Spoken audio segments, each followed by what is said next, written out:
think of electricity, you think of Edison. When you think of radio, you think of Marconi. But there is one electrical genius who is nearly forgotten. A man who dreamed of giving the world an unlimited supply of energy. His name was Nikola Tesla, and he was the master of lightning.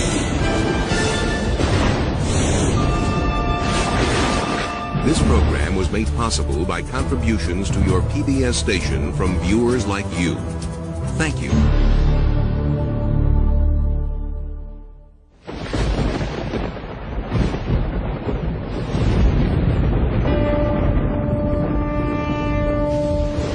The progressive development of man is vitally dependent on invention. Its ultimate purpose is the complete mastery of mind over the material world, the harnessing of the forces of nature to human needs. Nikola Tesla, 1919. This is the story of a modern Prometheus who changed the world with electricity. It was Nikola Tesla who captured the power of Niagara Falls with his alternating current system and made it possible to transmit electricity to all of America and the world. It was Tesla who patented the technology for wireless communications that is used in all radio and television broadcasting. His incredible legacy can be seen in everything from remote control to neon and fluorescent lighting, X-rays, guided missiles, and even the Strategic Defense Initiative. Yet somehow history has overlooked this remarkable man. Tesla was indeed a genius of the first magnitudes. He was a technological visionary. He could envision great things and make them work.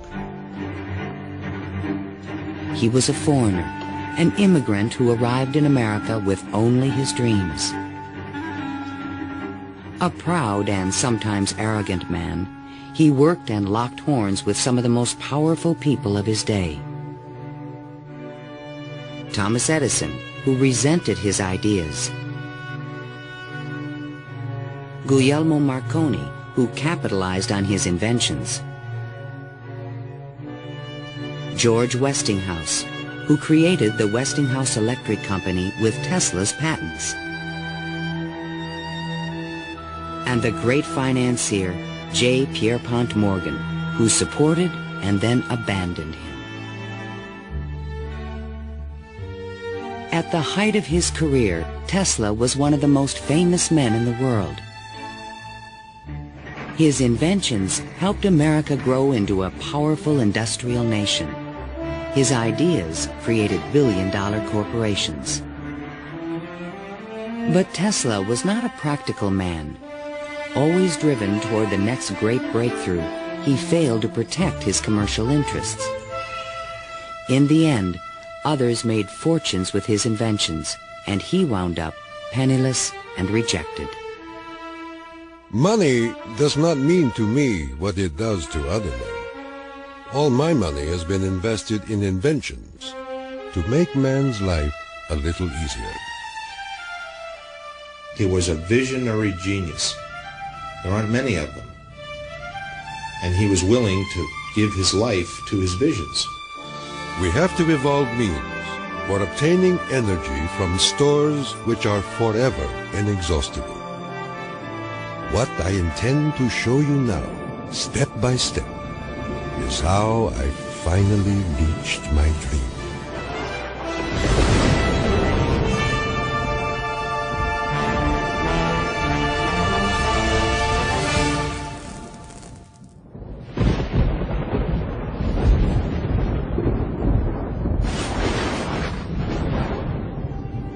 This is the house in which, by coincidence bizarre, I was born on the stroke of midnight between July 9 and 10, 1856.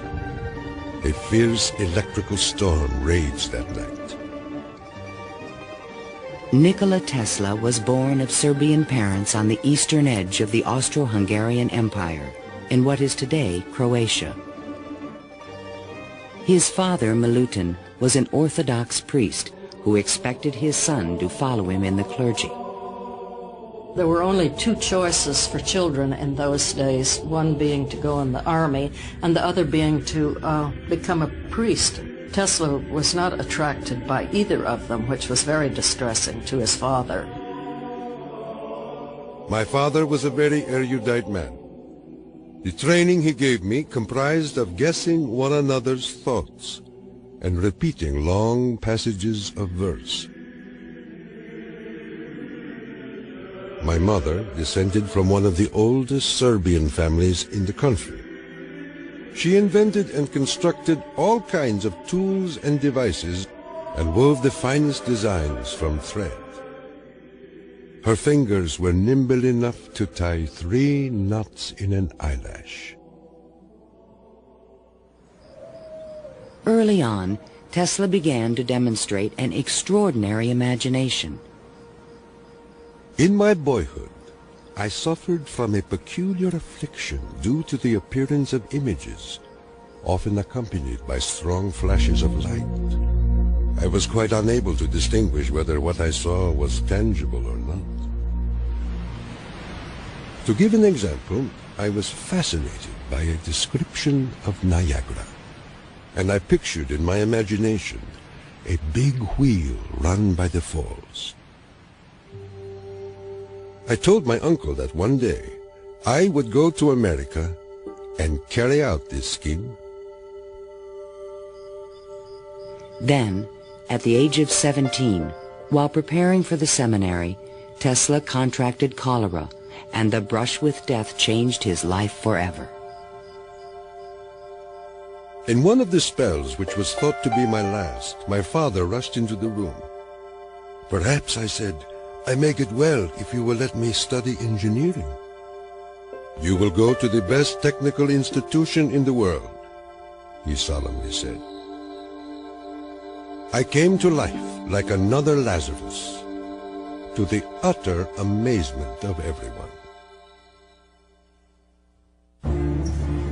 In 1877, at the age of 21, I traveled to Graz, Austria to begin my college education. Here, I quickly became obsessed with the science of electricity. I wanted to know more of this wonderful force. Every spark produced 1,000 echoes in my brain. In 1831, in England, Michael Faraday had discovered the principle of electromagnetic induction, which made it possible to generate electricity.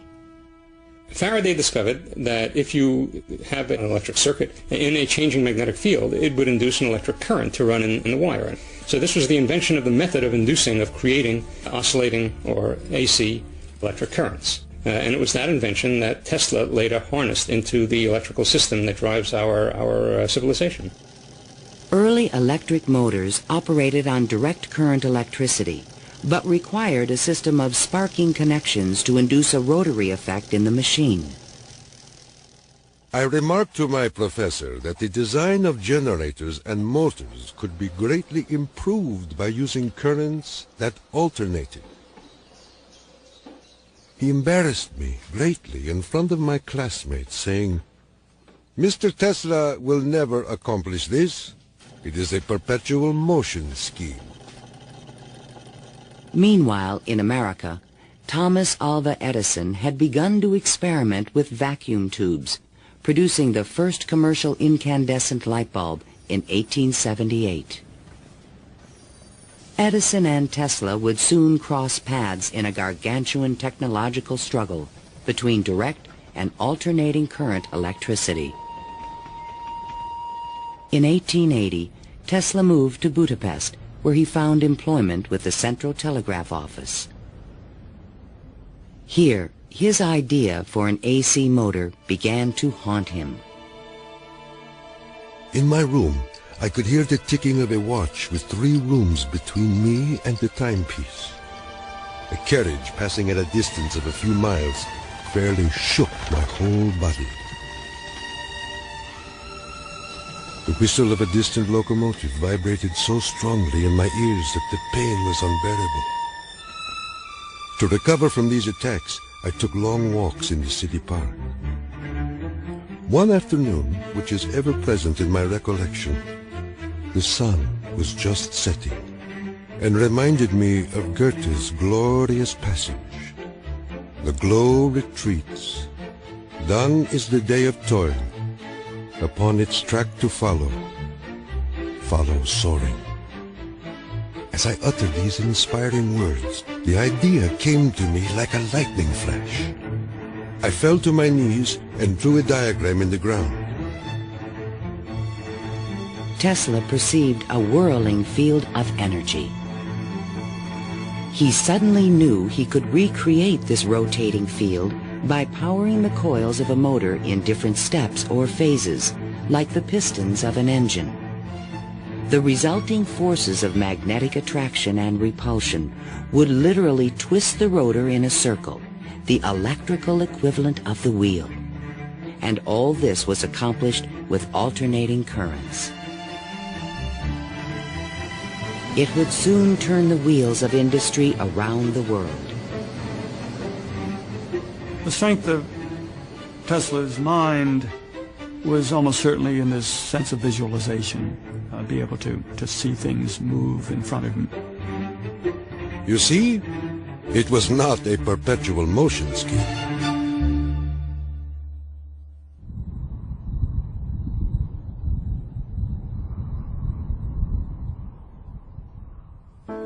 It had been the height of my ambition and my most ardent wish to see America and come in contact with the great Thomas Edison.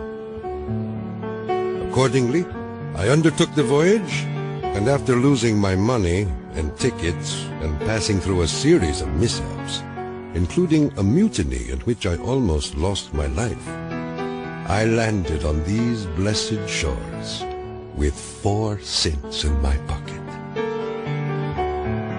Tesla arrived in New York on June 6, 1884. A 28-year-old immigrant, he was filled with dreams of success in this strange new land. In his pocket, he carried a letter of recommendation from Charles Batchelor, one of Edison's associates in Europe. My dear Edison, I know 2 great men, and you are one of them. The other is this young man. Tesla came to America because he had tried to get his alternating current motor produced in Germany, and I believe in France as well, without any success. And he realized that there was probably only one person in the world who could help him with it, and that was Thomas Edison. New York had had electricity since the late 1870s. Edison installed his first DC power station on Pearl Street, near the financial district, in 1882. He did this with help from the great Wall Street financier, J. Pierpont Morgan. But the system was far from perfect. Electricity was a very new thing. Most people didn't understand what it was all about. They were very afraid of it. There were fires breaking out. The horses on the streets would get shocks through their shoes and run away. So it was a very exciting time for Edison. I was thrilled to the marrow meeting Edison. This great man had revolutionized the world with his incandescent lamp. And I was burning to show him my motor that ran on alternating currents. Edison had built his business on the direct current system, and any talk of alternating currents was an aggravation to him. The problem with direct current is that you can't change the voltage. What you generate, that's what you get. And if you generated the power at too high a voltage, you would blow out lamps at the other end. If you generated the proper power for the lamps and you want to go any great distance, then you need copper wire that's as thick as your arm. And the Edison people said, well, that's all right. We'll just have a power station every mile or so. DC was sufficient to power lights and run motors, but it could not be transmitted efficiently over long distances. By raising and lowering the voltage, AC could solve the problem of distance, but a working AC motor did not exist. In spite of their differences, Edison hired Tesla to improve the performance of his DC generators. Tesla said he was promised $50,000 if he was successful. The offer seemed too good to be true. I entered the Edison Machine Works, where I undertook the design of DC dynamos and motors. My regular hours were from 10:30 a.m. till 5 a.m. the next day. When I completed the task, I went to Edison for payment, and he laughed. Edison was very amused by this. Said, "You just don't understand our American sense of humor, Mr. Tesla." So Tesla had had enough by that time, and he picked up his hat and walked out. Tesla paid dearly for his pride. I lived through a year of bitter tears and hard labor, digging ditches for Edison's underground cables. But he was still determined to develop his AC motor. With help from a group of investors, he opened a laboratory on Liberty Street, only a few blocks from Edison's offices. There he began to assemble a prototype of the motor he had envisioned 7 years earlier. Along with it, he developed all the components of the system of AC power generation and transmission still used today. In May of 1888, Tesla was ready to unveil his motor to the world. The subject which I now have the pleasure of bringing to your notice is a novel motor which I am confident will at once establish the superior adaptability of alternating currents.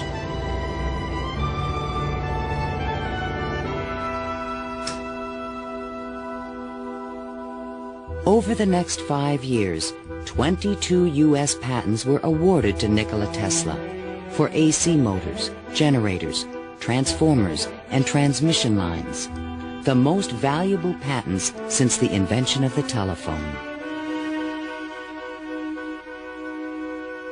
One of the few men who understood the great potential of Tesla's inventions was the Pittsburgh industrialist George Westinghouse. He visited Tesla's laboratory, and on the spot, he offered to purchase all the patents dealing with the alternating current system for $1 million. Westinghouse also proposed a royalty of $2.50 for each horsepower generated by a Tesla invention. The young Serb was on his way to fortune and fame, while other inventors looked on with fascination and with envy. In all my troubles, I did not neglect to become a real American citizen, making me a proud and happy man.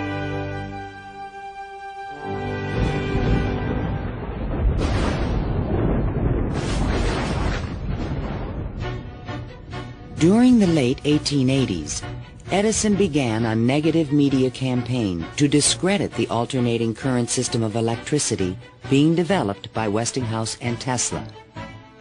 It became known as the War of the Currents. My personal desire would be to prohibit entirely the use of alternating currents. They are as unnecessary as they are dangerous. Edison employees demonstrated the dangers of alternating current by electrocuting animals in public demonstrations.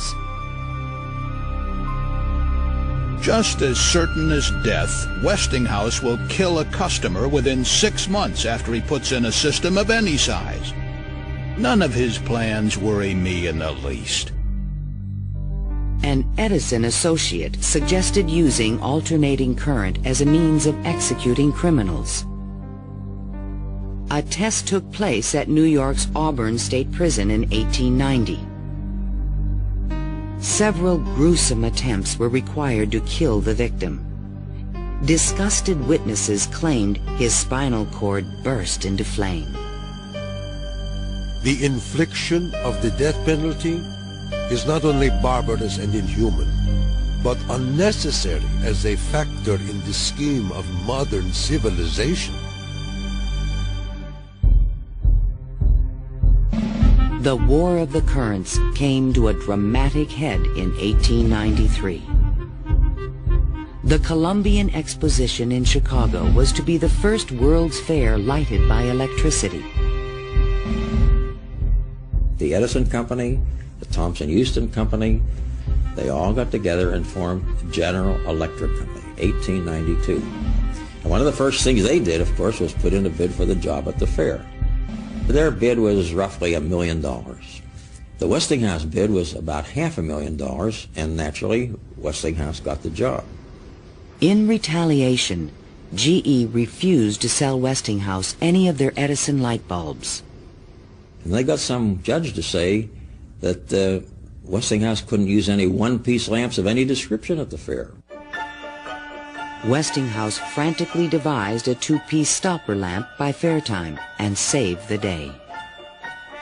Now Tesla had a chance to make history in Chicago. His large AC generators would supply all of the fair's electricity and prove that his system would work on a large scale. On May 1st, 1893, 100,000 eager spectators filed into the fairgrounds, awed by the gleaming neoclassical architecture. Night fell. President Grover Cleveland pressed a button, and the fairgrounds exploded with brilliant tube lighting and multicolored searchlights. The most incredible display of lighting the world had ever seen.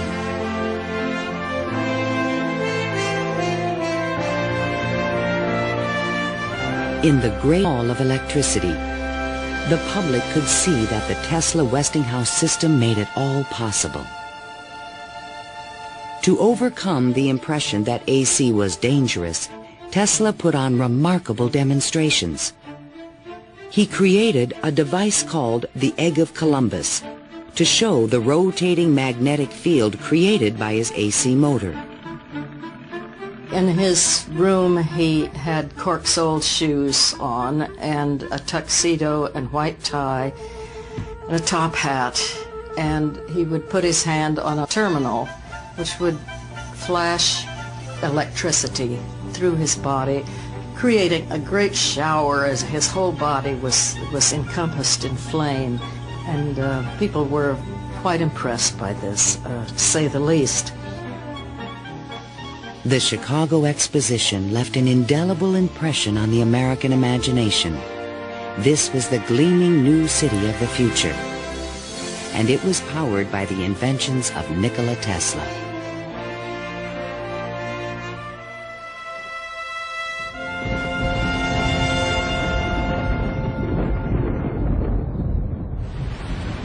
Since childhood, Tesla had dreamed of harnessing the power of the great natural wonder called Niagara Falls. The famous British physicist Lord Kelvin was now head of an international commission to find a way to use the fall's power. He had sent a cable to all the other members of his commission, and it said, "Trust you avoid the gigantic mistake of alternating current." But all this dramatically changed when Lord Kelvin attended the Chicago Exposition and saw the AC system in operation. A contract was immediately awarded to Westinghouse Electric to power the mighty cataract with AC. The technical challenge was daunting. The Niagara plan called for 3 5,000 horsepower alternators, the largest generators ever made. Tesla and Westinghouse engineers had heated disagreements about the operating frequency. Even when the system was finally installed, Tesla was the only person who was certain it would operate. The technical details have been completely worked out. All that now remains is for the switch to be thrown. In 1896, The system went online, and the electrical age began. The waters of the upper Niagara turned enormous water turbines connected by shafts to the massive 5,000 horsepower generators. The current from the generators was stepped up with transformers to 22,000 volts and sent out over long-distance lines, then stepped back down to light municipalities and power motors of Tesla's design. The Niagara Falls Gazette proclaimed, "This morning the streetcars of this city are moving by Falls power. Hereafter, the Falls must work to earn their living." Imagine my surprise when 30 years later I saw my boyhood plan carried out at Niagara and wondered at the unfathomable mystery of the mind.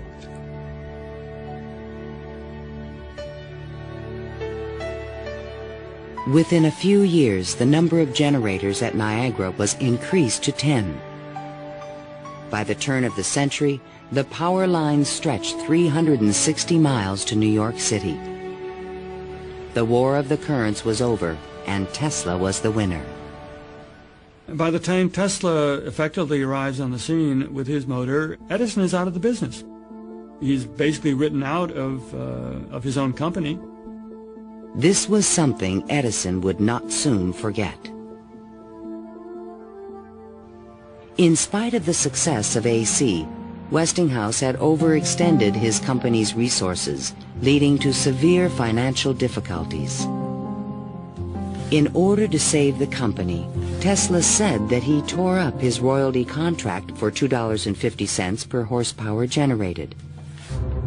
Today, this agreement would be worth trillions. Had the inventor been tricked again? This is something that we've never found any record of in the Westinghouse annals.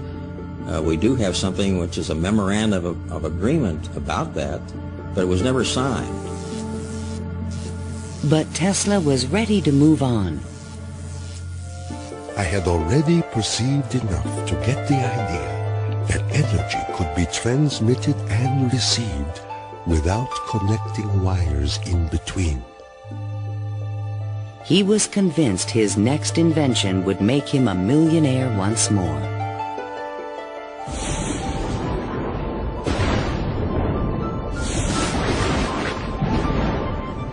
My services with Westinghouse being no longer essential, I resumed experimental work in a laboratory on Grand Street, where I began immediately the design of high-frequency machines. Following the success of Niagara, Tesla was at the height of social acclaim. Everyone wanted to know more of this mysterious foreigner who was transforming the world with his electrical inventions. So far as personal appearance goes, no one can look upon him without feeling his force. His cheekbones are high and prominent, the mark of the Slav. His eyes are blue, deeply set, and they burn like balls of fire. Franklin Chester, the Citizen. Why was he so well known and so popular? It's because the technological advances that he made were so directly related to the relief of the drudgery that people had to endure in their work lives. They could see what he did helped them personally. Every evening, Tesla showed up at Delmonico's, the most expensive restaurant in town, to be shown to his special table.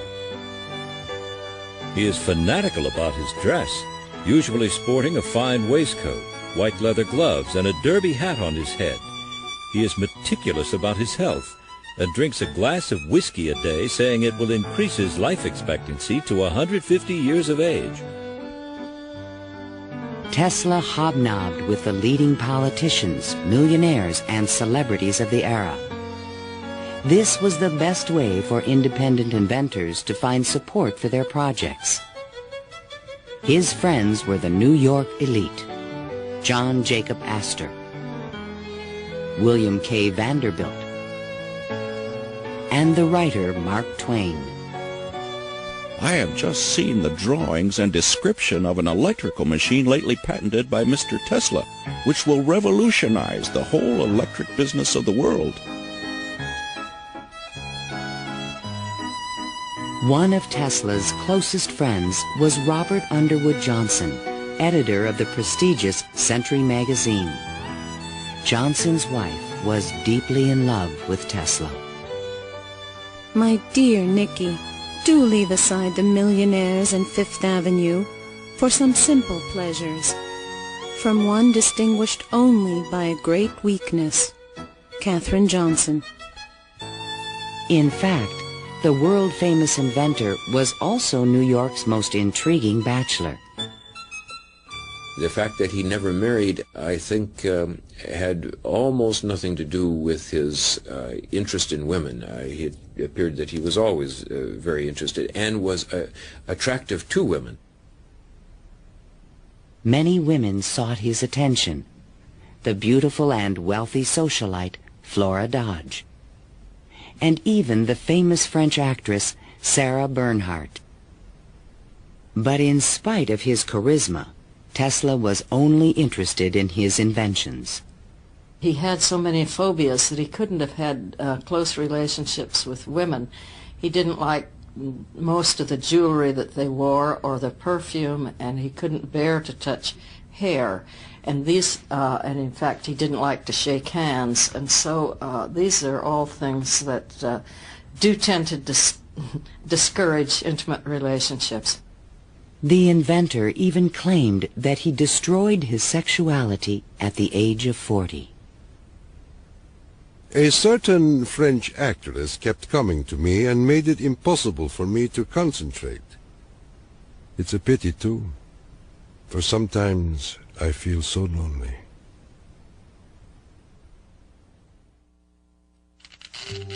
Throughout the 1890s, alongside his work on AC power technology, Tesla was also experimenting with high-frequency electricity.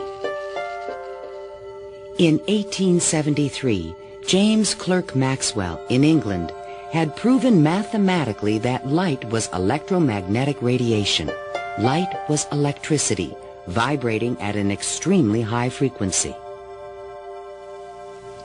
To explore this unknown world, Tesla invented a unique device, still known today as a Tesla coil.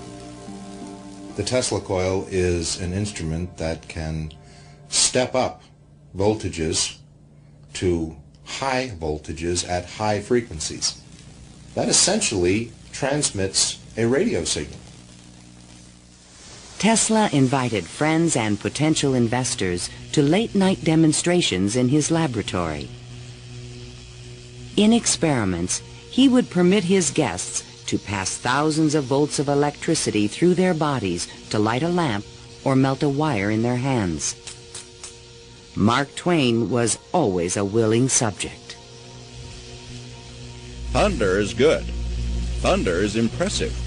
But it is lightning that does the work. Even today, it would be a little bit scary to go into Tesla's laboratory, and in those days when people didn't know anything about electricity, it must have been terrifying. With high frequencies, Tesla developed some of the first neon and fluorescent illumination. He also took the first X-ray photographs. But these discoveries quickly paled one day in 1890 when a vacuum tube illuminated in his hand without any wire connection. To me, it was the first evidence that I was transmitting energy through the air. This was the beginning of Tesla's lifelong obsession, the wireless transmission of energy.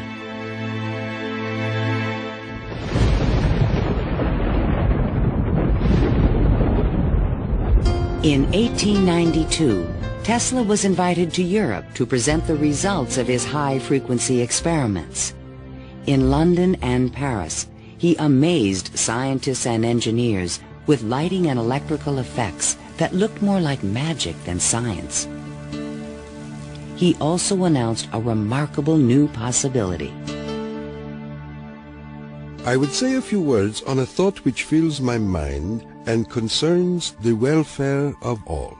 I mean the transmission of intelligence and even power without the use of wires. I am becoming more convinced daily of the practicality of this scheme. The race for radio was about to begin. In 1888, the German physicist Heinrich Hertz had demonstrated that currents of high frequency emit electromagnetic waves, or radio waves, into space. But creating a practical means of wireless communication would require a quantum leap in imagination. Hertz created the first radio transmitter and the first receiver. He had showed that you could create an electrical signal in one place and detect it in another place with nothing in between. While in England, Tesla befriended Sir William Crookes, the discoverer of radiant matter. Crookes was a mystic and believed that human beings could communicate telepathically when they were attuned to high-frequency brainwaves. Tesla was skeptical, but one night in his bed he had a powerful and disturbing vision. I saw a cloud carrying angelic figures, one of whom gradually assumed the features of my mother. In that instant, a certitude, which no words can express, came upon me that my mother had died. And that was true. Tesla was convinced that he and his mother were tuned to the same frequency. His otherworldly experience would soon lead him to another revolutionary invention.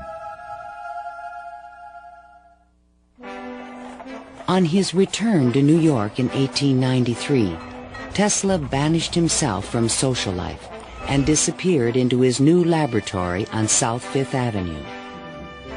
Following his uncanny intuition, he soon discovered that Tesla coils would transmit and receive powerful radio signals when they were tuned to resonate at the same frequency.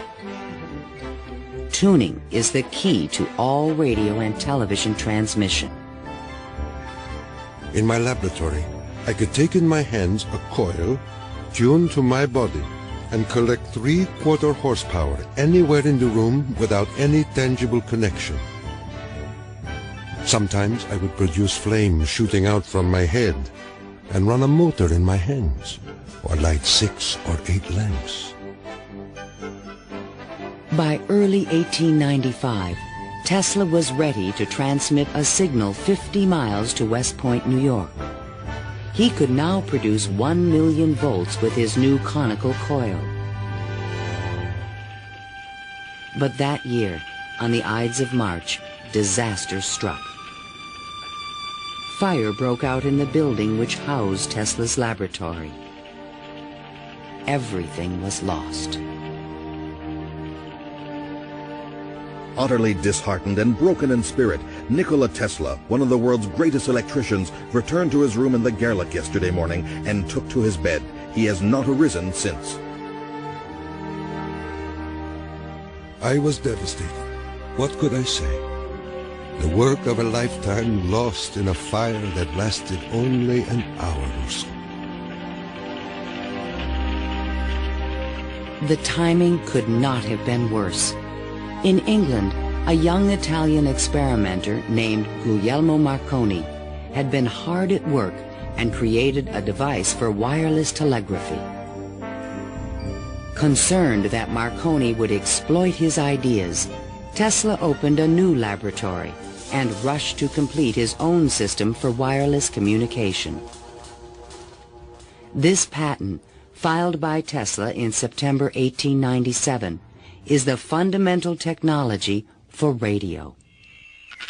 But it would be 50 years before Tesla got credit for his invention. Various people in various different countries had the idea of exploiting this as a means of communication. But I think Tesla was the one with the real vision, in which you would broadcast signals on a definite carrier frequency, and then you would have a series of antennas that were sensitive to one frequency only, tuned to a certain frequency, and would detect just one of these signals and make an intelligible transmission. and once again, his vision describes the world that we live in.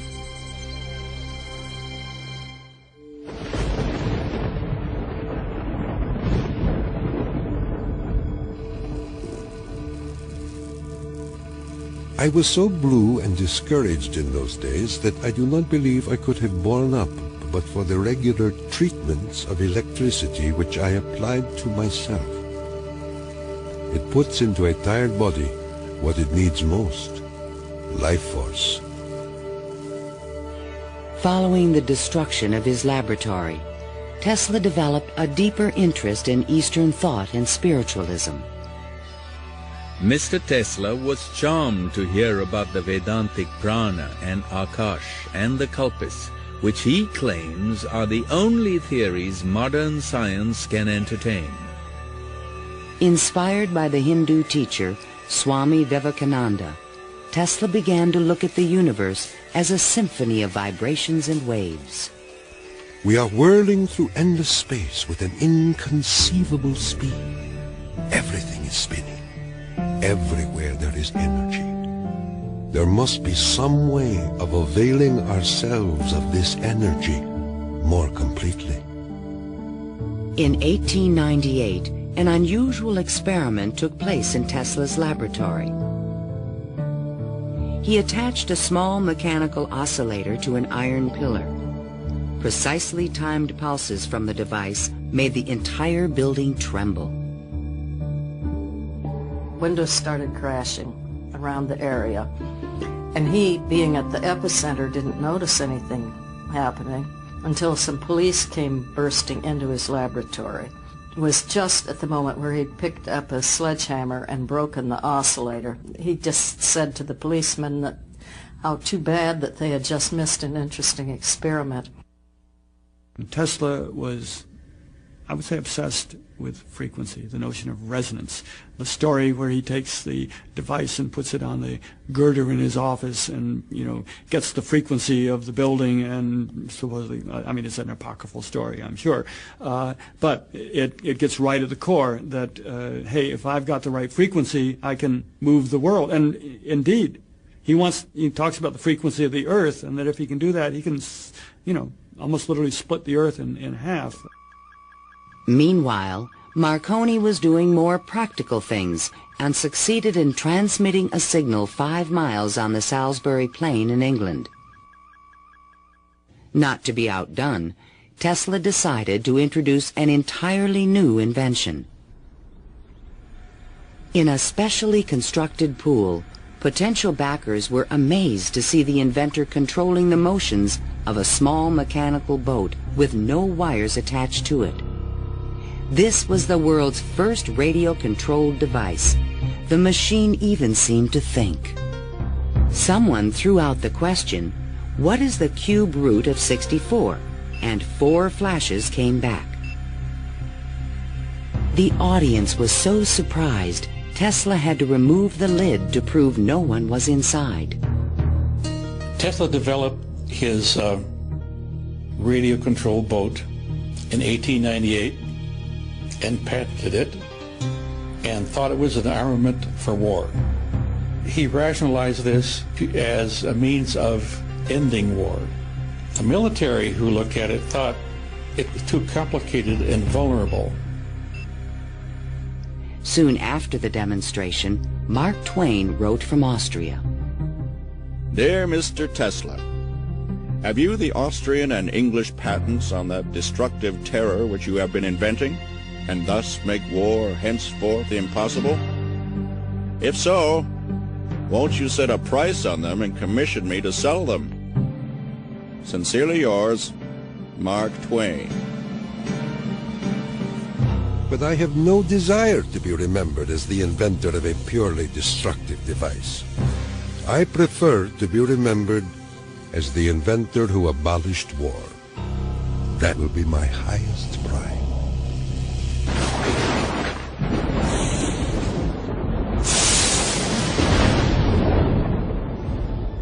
In the summer of 1899, Tesla moved to Colorado Springs, Colorado, to conduct a series of secret experiments.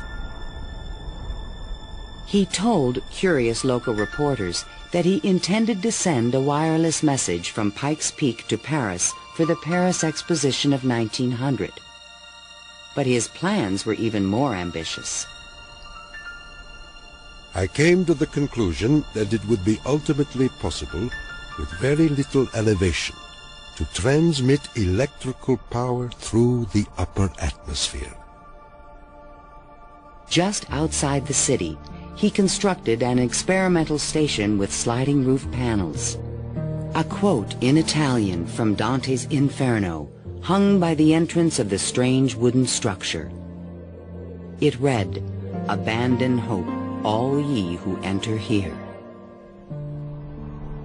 During the construction phase, Tesla studied lightning. Now, I can understand Tesla's fascination with it, because what happens in lightning is that electricity is being transmitted from one place to another. Electric power, not just electric signals, but real electric power is being transmitted from one place to another. And the way it happens is that the air itself breaks down, it ionizes, it becomes what we call a plasma, and therefore for a moment it's a conductor, and it's actually conducting electricity just the way an electric wire conducts electricity. Inside the station, he began to assemble the largest Tesla coil ever built, which he called the magnifying transmitter. An antenna rose 145 feet above the building, crowned with a copper foil sphere. The entire station was, in effect, a machine to create lightning. Late one evening, Tesla put his transmitter to the test. He signaled to an assistant to close the switch. Huge streamers of electricity shot out of the coil and darted through the room.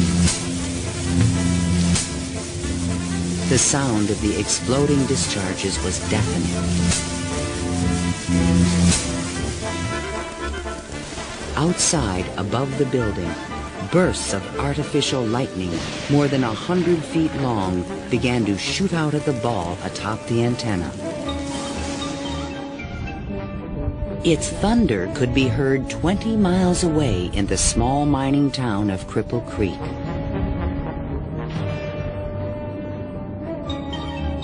Suddenly, the lightning stopped, and the entire city of Colorado Springs was plunged into darkness. The experiment had set fire to and destroyed the local power company's generator. Residents were furious and began to fear this mysterious stranger. Undaunted, Tesla continued his wireless power experiments for 6 more months. Late one night, an unusual event took place. Tesla noticed a repeating signal being received by his apparatus. To his own amazement, he believed it was an extraterrestrial communication. In a letter to the American Red Cross, he wrote, "Brothers, we have a message from another world. It reads, 1, 2, 3. The press had a field day. If the mystical 1, 2, 3 was impulsed from Mars, as Tesla says, they certainly showed most excellent taste in choosing Colorado Springs. It is a rule in inventional science. When you're going to tell one, tell a good one. And men have become great in this way. Colorado Springs Gazette. Though widely ridiculed for his claim, Tesla may have been the first to detect radio waves from space. I believe that Tesla could have gotten these signals from space. We are getting them today, and these are the radio telescopes. That's what radio telescopes do today, receive signals from space. They are not from alien civilizations, but they are from the sun and from the stars. On January 7th, 1900, Tesla boarded a train back to New York City. Perhaps he had mastered the power of lightning, or at least that's what he believed. The law which I discovered in Colorado is wonderful, and it means that results undreamed of before will be possible.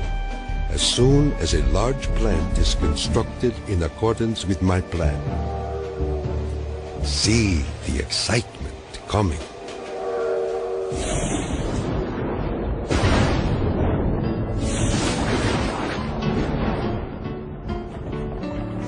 When Tesla arrived home, it was a brand new century. Electricity was fueling the tremendous growth of the city. And now, there was talk in the air about the new art of wireless communication. Marconi arrived in New York in 1900 to attract investors for his new company, Marconi America. He filed a U.S. patent for a system of wireless telegraphy, but it was rejected because it was similar to Tesla's invention. It became obvious, I think, to Marconi as well as to other experimenters of the time that the Tesla system was an efficient, powerful resonator that would produce electromagnetic waves that you could work with. Confident in the future, Tesla took up residence in the Waldorf Astoria Hotel and wrote a sensational article for Century magazine. First, let us ask, what is the spring that drives all? All this energy emanates from one single center, one single source, the sun. In this detailed futuristic vision, he described a means of tapping the sun's energy with an antenna. He suggested that it would be possible to control the weather with electrical energy. He predicted that wars would soon be eliminated by machines.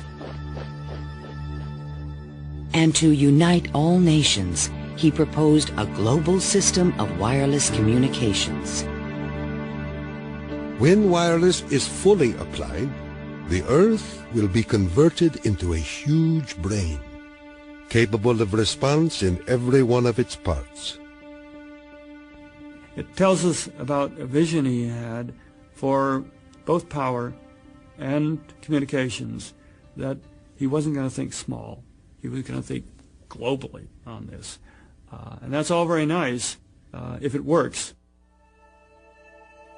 The idea of a global communications network was very appealing to one of the world's most powerful men, J. Pierpont Morgan. He agreed to invest $150,000 into Tesla's worldwide radio broadcast center. But the inventor's real plan was to transmit without wires industrial levels of electrical power. Tesla chose to keep this a secret from his investor. In the summer of 1900, Tesla moved to Shoreham, Long Island, and began construction of a huge tower and plant called Wardenclyffe. This Tower of Dreams was made entirely of large wood beams and rose 187 feet above the ground. The plant next to the tower was designed by the architect Stanford White and was constructed under strict secrecy. He certainly could have sent signals across the Atlantic with no trouble with a station of that magnitude. But he was still pursuing wireless power transmission. The tower would light up at night, shooting sparks, making noises. Such experiments, they alarmed the whole area. Then, on December 8, 1901, Marconi took another step forward and transmitted his famous letter S across the Atlantic. Tesla dismissed the Italian's advances. Marconi is a good fellow. Let him continue. He is using 17 of my patents. The simple fact about Marconi is that he used Tesla's system to transmit signals and claimed that these were ideas that he had developed himself. Morgan began to doubt the wisdom of his investment. Marconi's system not only worked, it was also inexpensive. And technical problems were beginning to catch up with Tesla. He went back to Morgan again, asked for more money. Morgan says, Where's the radio transmissions across the Atlantic? How's that coming along? Well, it wasn't coming along. Tesla was forced to tell Morgan his real plan. What I contemplate and what I can certainly accomplish, Mr. Morgan, is not a simple transmission of messages, but rather the worldwide transmission of electrical power. A single plant of but 100 horsepower can operate hundreds of millions of instruments. But Morgan was a practical businessman and had already decided to back Marconi. I have received your letter, and in reply would say that I should not feel disposed at present to make any further advances. J. Pierpont Morgan. Word spread rapidly that the investor had pulled out of Wardenclyffe, and Tesla was financially ruined. Late one night in 1903, the residents of Shoreham were astonished to see bright light emanating from the tower, and an effect in the air like the aurora borealis. But in fact, Tesla could not transmit wireless power. And his major defect was he was dreaming, but he was doing very few calculations on paper. Because on paper he could have realized that you can transmit power, but not very much power. You can transmit power to hear the radio or for television or for a telephone. But once you want to start turning lights in which you really need high currents, the power gets diluted because space is very large.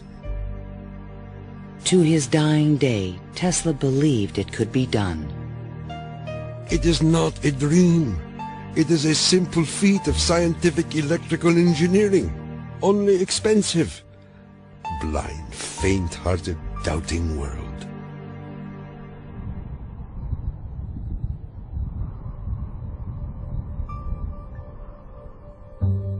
Wardenclyffe marked a turning point in Tesla's career. Like a modern Prometheus, he had reached too high and failed. In 1904, the U.S. Patent Office suddenly reversed its previous decisions and gave Marconi a patent for radio. 1 year later, Tesla's fundamental AC patents expired. Now the inventions that powered the world could be used by anyone free of charge. The public didn't realize that he had made this invention that had made billionaires out of corporations, and that he himself was broke. With no money to carry on his work, Tesla began to sink into an isolated world. He was totally disinterested in business. I think it not necessarily bored him, but he didn't make the relationship between the importance of business and the importance of his invention and discovery. Occasionally he was seen in public parks feeding the pigeons. These are my sincere friends. Tesla's melancholy turned to anger in 1909 when Marconi was awarded a Nobel Prize. Mr. Marconi is a donkey. The question of Tesla and radio is certainly a very interesting one. It's clear that Tesla, in terms of certain basic notions of radio, was very early, if not first, in expressing them and even of getting of taking them to the patent stage.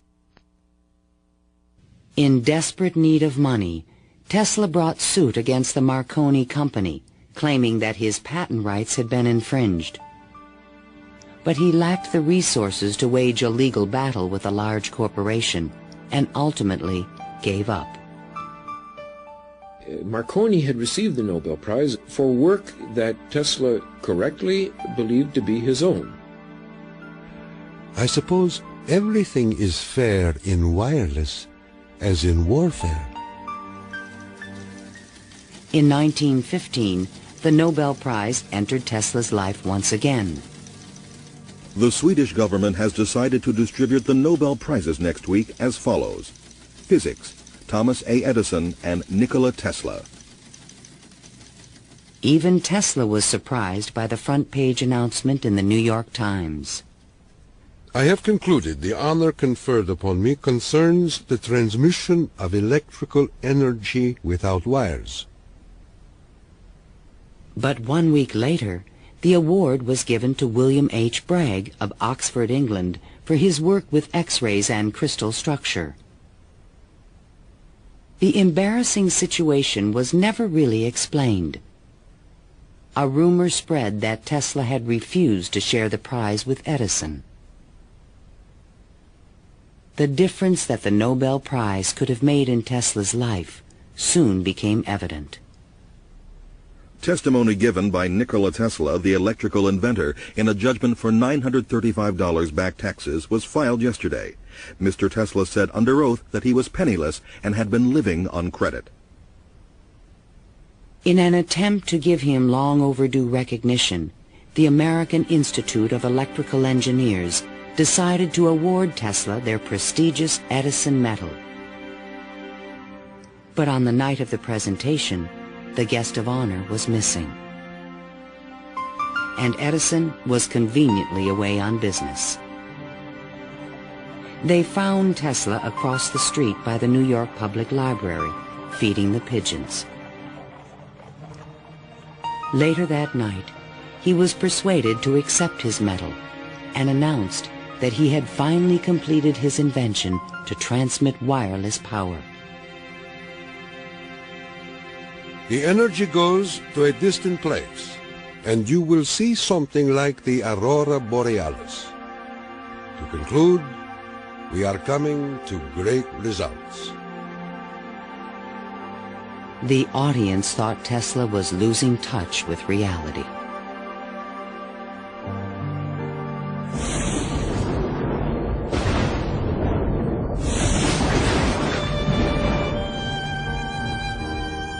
I refuse to accord to some small-minded and jealous individuals the satisfaction of having thwarted my efforts. These men are nothing more to me than microbes of a nasty disease. Well, by that time, you know, Tesla had ceased to have any financial means. He was virtually dependent on being helped by hotels and people that he knew. He began to bring injured birds back to his hotel room to nurse them. He had more companionship with pigeons in that time of his life than with human beings. Working as a consulting engineer, Tesla managed to maintain a small office and laboratory in the Metropolitan Tower. To change his thoughts, he frequently attended movies in Times Square. Here he could see his futuristic ideas appearing on the screen. But his ideas were only accepted in science fiction movies and magazines. In 1924, there was a news report that while at Colorado Springs, Tesla had invented a death ray machine that shot bolts of lightning. The inventor was strangely quiet on the topic. Meanwhile, a new scientific star, Albert Einstein, had captured the world's attention with his theory of relativity. Tesla continuously attacked the validity of Einstein's work. Scientists today wander through equation after equation that have no relation to reality. If we were to release the energy of atoms, instead of a blessing, it might bring disaster to mankind. But no one took him seriously. I think that every generation of scientists feels that the new ideas that come along that replace their own ideas represent a loss rather than a gain. Tesla believed that Einstein was taking us intellectually in the wrong direction. Rejected by traditional science, Tesla's interests again turned to the esoteric. His intellect seemed to embrace a lot of different areas quite easily. What he lacked were the social skills. And that's an enormous shame because it interfered with his ability to use that genius, to be practical. Though nearly a recluse, he would occasionally attend dinner parties at the home of the German poet and mystic George Sylvester Viereck. And he always intrigued the guests. While we were in the midst of talking, an apparition seemed to come into the room. He walked so softly, and he struck us as almost an unearthly creature. And he talked of all sorts of, seemed to me at that time, unreal things, more in the nature of the psychic rather than the scientific. Tesla wrote a strange poem called Fragments of Olympian Gossip and dedicated it to Viereck. While listening on my cosmic phone, I caught words from Olympus blown. The latest tells of a cosmic gun. To be pelted is very poor fun.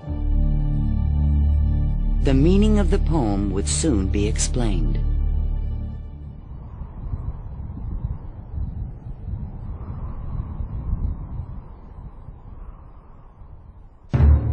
I inherited from my father an ineradicable hatred of war.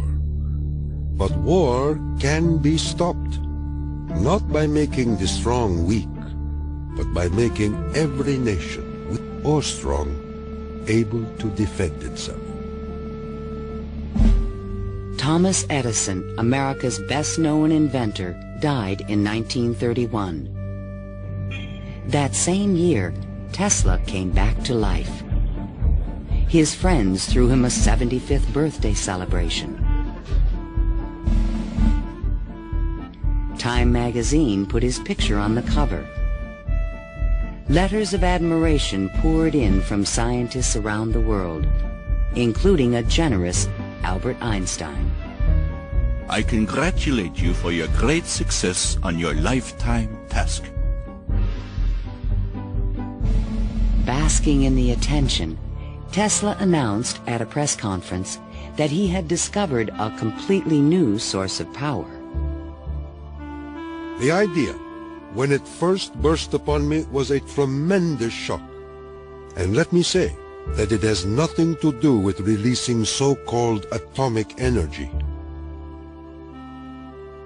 I think that a lot of the proposals that he made in his later life were so esoteric as to be impractical in that time and even in the current time. When the Nazis rose to power in Germany, Tesla decided that the time was right to reveal his new source of power. A man-made form of lightning called teleforce that could shoot an airplane from the sky. Nikola Tesla, electrical wizard and radio pioneer, announced that he was working on a machine to create a powerful electrical death beam which could wipe out armies in a flash and destroy huge fleets of ships or planes. The concept of using lightning bolts as a weapon certainly is millennia old. It goes back at least to the ancient Greeks. Think of Zeus throwing lightning bolts. The main contribution that Tesla had was to come up with a true scientific, rational, at least concept of coming up with controlling these lightning bolts and projecting them over long distances. Tesla had experimented with this idea while at Colorado Springs. Now he intended to build it on a large scale.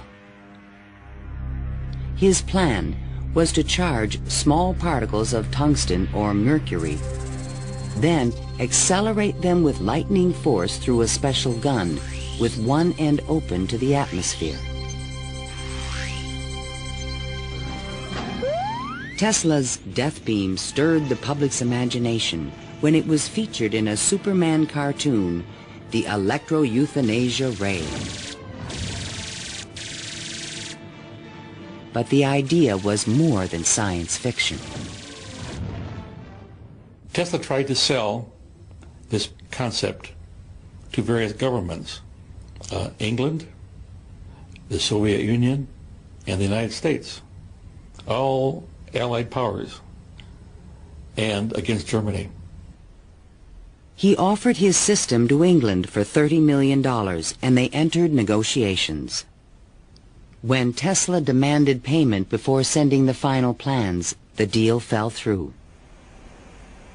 The British attempted to build their own death beam, but the project was soon abandoned. As the Nazis surrounded Yugoslavia, Tesla attempted to sell a beam weapon system to his former country. There should be needed 9 stations, 4 for Serbia, 3 for Croatia, and 2 for Slovenia, and it will protect our dearest homeland. At this point, even Tesla's countrymen thought he was just a crazy old man. One day in 1937, Tesla started out from his hotel room to feed his pigeons. Suddenly, a few blocks from the hotel, he was hit by a taxi and thrown to the ground. 3 of his ribs were broken. He was 81 years old. Remembering what he did for their company, Westinghouse executives agreed to pay his room and board for the rest of his life. The inventor also received a small stipend from the Yugoslav government. During the Christmas season of 1942, Tesla's death was imminent. Again, he attempted to interest the United States in his beam weapon concept. At the recommendation of 2 government engineers, a meeting of high-level officials was scheduled at the White House for January 8, 1943, to consider his plans. But the meeting never took place. Nikola Tesla, inventor of the Tesla coil, the induction motor, and hundreds of other electrical devices, died last night in his suite at the Hotel New Yorker.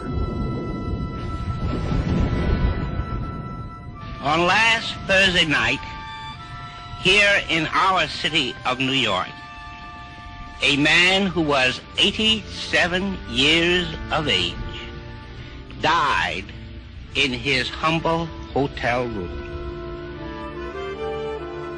On January 10, 1943, Mayor Fiorello LaGuardia of New York paid tribute to Tesla on the radio. He died in poverty, but he was one of the most useful and successful men who ever lived. Were we to eliminate from our industrial world the result of Tesla's work, the wheels of industry would cease to turn, and our electric trains and cars would stop. Our towns would be dark, our mills and factories dead and idle. But Tesla is not dead. The important part of Tesla lives in his achievement, which is great and integral part of our civilization, of our daily lives, of our current war effort. Ironically, only 5 months after Tesla's death, the United States Supreme Court declared elements of the Marconi patent invalid. The decision confirmed Nikola Tesla's patent priority for the fundamental technology of radio.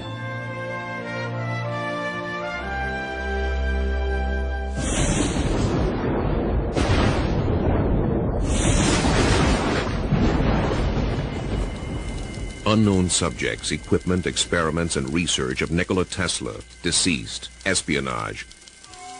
Following Tesla's death, fears rapidly increased that he might have invented a powerful new weapon. FBI Special Agent in Charge, P.E. Foxworth, was called in to investigate. He had been informed that Tesla's papers were not secure.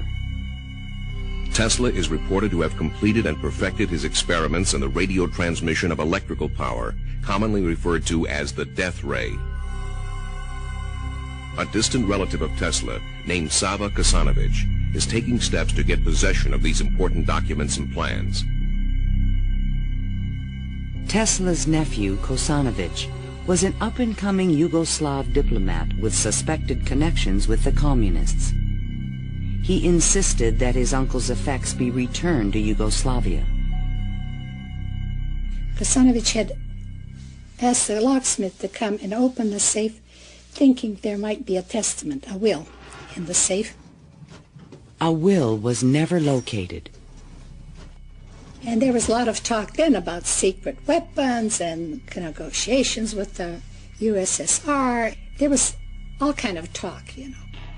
Shortly before his death, Tesla showed a delivery boy a box in his room that he said contained a powerful weapon. A number of people called me and asked me, did I see in the hotel room a certain kind of a box, you know? They were looking for some secret contraption that Tesla had invented. I never saw anything like that. The U.S. Office of Alien Property immediately seized all of Tesla's possessions until their ownership could be established. There's every evidence that they did look through all his papers, because the papers were not in order and certain things were missing. All his technical papers on beam weapons were secretly microfilmed by U.S. military agents. On August 6, 1945, the first atomic bomb was exploded on Hiroshima, Japan. Soon after, the bomb would be in the Soviets' hands. During this period, copies of Tesla's papers on the beam weapon were shipped to Wright Field in Dayton, Ohio. There, a top-secret research program began called Project Nick to find a defense against nuclear missile attack. Copies of some of his papers were sent to Wright-Patterson in 1945. Not to my facility, not even the predecessor of my facility, but to another part of the base for analysis. And then they vanished. Nobody seems to know what happened to them. In 1952, Sava Kasanovich obtained permission from U.S. authorities to return Tesla's estate, still stored in New York, to the inventor's homeland. I personally believe that the U.S. government may have overlooked some things of value in the Tesla papers before they were released to the Yugoslav government. A Tesla museum was opened in Belgrade by Yugoslavia's president, Marshal Tito. But during the Cold War, the museum was off limits to Western scientists and scholars. Then, in 1960, Soviet Premier Khrushchev announced that the USSR had developed a powerful new weapon. There was concern in the U.S. that the Russians may have access to Tesla's missing papers on beam weapons in Belgrade and elsewhere. It's possible that these papers on the particle beam weapon were obtained by the Soviet Union, but it wasn't the only copy. In other words, I think that the United States has always had Tesla's papers on particle beam weaponry. An American beam weapon program began at Lawrence Livermore Laboratories, but engineers could not produce an effective directed energy weapon. I've always been a sort of a fan of Nikola Tesla, an admirer, and definitely he had the concept of a charged particle beam weapon back in the 1930s. I haven't a clue, to be quite honest, how he meant to actually do it. In 1978, evidence suggested that the Soviets were attempting to build a huge beam weapon near Semipalatinsk in the Ukraine. Soon after, President Ronald Reagan announced the Strategic Defense Initiative in March 1983. I call upon the scientific community in our country, those who gave us nuclear weapons, to turn their great talents now to the cause of mankind and world peace, to give us the means of rendering these nuclear weapons impotent and obsolete. Tesla's concept for a beam weapon defense shield was finally taken seriously by the United States to combat the destructive threat of atomic weapons.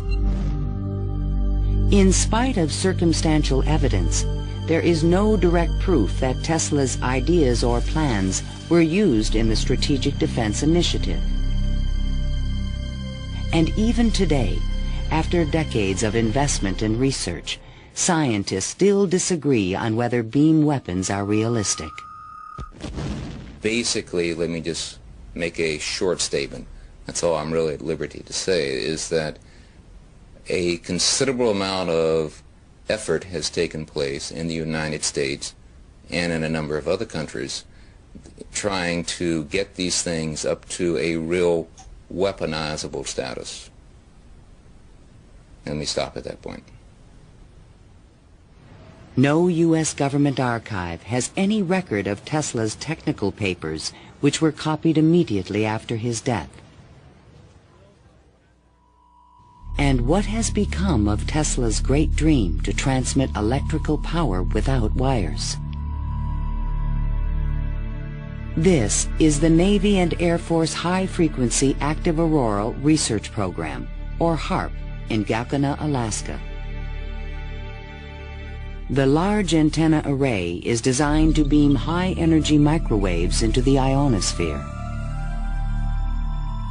Tesla was his genius because way before anybody knew or even understood the physics of the Earth and what we call today the ionosphere, which is a layer of ionized particles about 80 kilometers above the Earth, he conceived it and he tried to use it to produce a variety of new concepts. The HAARP project evolved from a patent filed in 1987 in which Tesla's work is referenced. It proposed using the ionosphere like an enormous electrical circuit to transmit power around the planet. It even described a means of changing the weather by superheating portions of the upper atmosphere with microwave energy. Tesla proposed that it might be possible to modify the weather by using radio waves. I believe that this is impossible. Ionospheric modification is still in its early experimental stages, but microwave technology has already made it possible to transmit wireless power with the use of satellites. We go to Alaska, and in Alaska there is natural gas. In order to send it somewhere, you have to create a pipeline. That's very expensive. So we said, all right, let's go into Alaska, create microwaves from the natural gas, send them to a satellite at a particular geosynchronous orbit, put a reflector there, and send it to Japan. And in Japan now, you get the antenna, which transforms these microwaves into 60 hertz, and you get electricity. So you make essentially Tesla's dream. The scientific man does not aim at an immediate result. He does not expect that his advanced ideas will be readily taken up. His work is like that of the planter, for the future. His duty is to lay the foundation for those who are to come and point the way. He was special. I mean, he was unique. He was unusual in all sorts of ways. And if we are to understand our own creativity, our own ability to invent, there's an awful lot to be learned by studying the way in which he created. The day when we shall know exactly what electricity is will chronicle an event probably greater, more important than any other recorded in the history of the human race. Then it will be a mere question of time when men will succeed in attaching their machinery to the very real work of nature. See the excitement coming.